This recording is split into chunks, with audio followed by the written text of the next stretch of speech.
과학에 대한 모든 궁금증을 풀어주는 궁금한 S 시간입니다. 일상생활에서 느꼈던 과학의 궁금증과 호기심을 과학 유튜버가 쉽게 설명해 주는데요.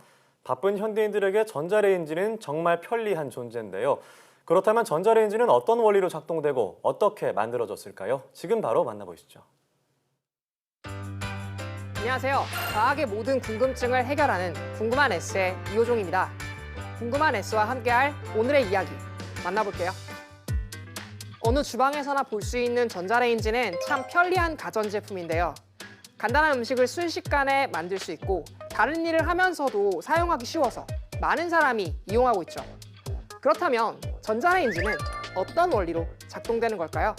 이 전자레인지는 우리가 이미 알고 있는 전자기파, 스펙트럼 중 라디오파보다는 에너지가 크고 적외선보다는 에너지가 작은 영역에 존재하는 전자기파인 마이크로파를 이용한 기계입니다.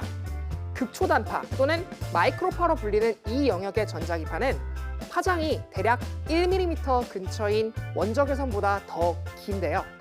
전파 환경에서 사용되는 W밴드로 시작해 길게는 약 1.4m 정도의 파장을 가지는 군용 항공기의 무선 통신으로 사용되는 G밴드 사이에 있는 모든 전자기파를 지칭합니다. 이 영역대의 전자기파는 진동수, 다시 말해 주파수가 낮기 때문에 기술적으로 여타 다른 전자기파들보다 비교적 간편하게 만들 수 있습니다. 그래서 주로 위성 TV 방송, 모바일폰, 군용 통신 레이더, 전파망 환경 등 정보 전달 매개체로 이용되고 있죠. 제2차 세계대전 당시 미국의 공학자였던 퍼시 스펜서는 레이시온사에서 레이더에 꼭 필요한 부품인 마그네트론으로 실험을 하고 있었어요. 마그네트론이란 주파수가 매우 높은 전자파인 마이크로파를 내는데 쓰이는 원통형 관인데요. 그러다가 우연히 발견을 하게 되었습니다. 스펜서는 마그네트론의 옆에서 잠시 휴식을 취하고 있었는데요. 몇 분 후 주머니에서 이상한 느낌을 받고 정신을 차렸다고 합니다. 간식을 먹으려고 주머니에 넣어두었던 초콜릿바가 녹아내린 것이었죠. 덥지도 않았던 실험실이었었는데 어떻게 이게 가능한 것이었을까요? 그래서 스펜서는 마그네트론이 일으키는 전자기파에 특별한 비밀이 숨겨져 있다고 생각했습니다. 자기의 생각을 검증하기 위해서 스펜서는 곧바로 실험을 진행했습니다. 첫 번째 실험 대상으로 옥수수 알갱이를 골랐는데요. 마그네트론 옆에 옥수수 알갱이를 올려놓았더니 곧 옥수수 알갱이가 팝 소리를 내며 팝콘이 되었습니다. 이번에는 달걀에 전자기파를 쬐어보니까 달걀이 뻥 소리와 함께 폭발했습니다. 이후 여러 번의 실험 끝에 결국 마그네트론에서 발생하는 극초단파가 어떠한 이유에서인지 수분의 온도를 증가시킨다는 것을 발견하게 되며 이 아이디어를 이용해 식품을 누구나 쉽고 빠르게 데워 먹을 방법을 구현하기 위해 연구를 진행하게 되죠. 레이시온 사장은 그의 발명에 크게 기뻐하며 이 기술을 요리에 본격적으로 적용해 보기로 했는데요. 미국 보스턴의 한 레스토랑에 이 기계를 설치해 다양한 실험을 했고 1947년 마침내 첫 번째 전자레인지인 레이더 레인지를 출시하게 됩니다.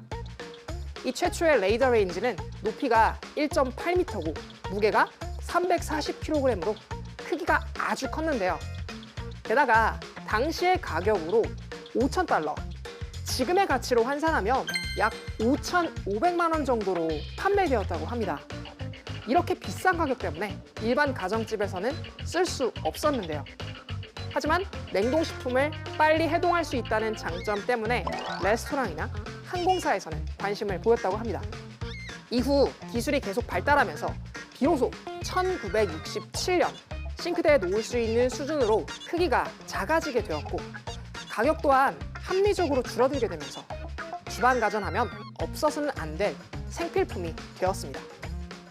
그렇다면 전자레인지는 어떻게 음식물을 데울 수 있을까요? 바로 전자레인지의 원리 중 하나인 유전 가열을 이용하면 가능합니다. 전자레인지에 음식물을 넣고 시작 버튼을 누르면 마그네트론에서 극초단파의 전자파를 발생시키는데요. 이 전자파는 대략 2.45GHz로서 음식물을 놓아둔 도자기나 유리 종이 등의 영향을 받지 않고 통과한 뒤 음식물의 수분과 지방, 당과 같은 분자에 흡수됩니다. 이 과정에서 분자들이 회전하면서 서로 밀고 당기거나 충돌하게 되고 그로 인해서 운동 에너지가 발생하여 음식물이 데워지게 되는 거죠. 마이크로파가 물체를 뜨겁게 만들 수 있는 이유는 마이크로파 자체에서 열을 전달하는 게 아니라 그 물체 안에 들어있는 물 분자를 빠르게 진동시키는 것 때문에 발생한다는 사실이 놀랍지 않나요? 이러한 우연한 발견 덕분에 전자레인지는 현대인의 필수품이 될 수 있었습니다. 과학사에서 이러한 발견은 심심치 않게 나타나는데요.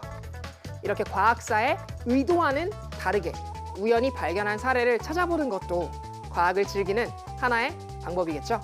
그리고 더 놀라운 사실 중에 하나는 전자파, 즉 마이크로파를 이용해서 우주의 배경 복사를 알아냈다고 하는 사실도 있습니다. 태초에 빅뱅이 일어날 당시 우리 지구를 향해서 발사된 빛은 도플러 효과에 의해서 이 전자기파 중 전자파, 즉 마이크로파의 형태까지 파장이 늘어지게 되어서 그때 발생한 빛이 마이크로파의 형태로 관측이 되고 그를 통해서 우리는 우주 배경 복사라고 하는 걸 알아내서 빅뱅을 예측할 수 있게 되었다는 사실도 역시나 마이크로파에 관련된 놀라운 사실 중에 하나입니다.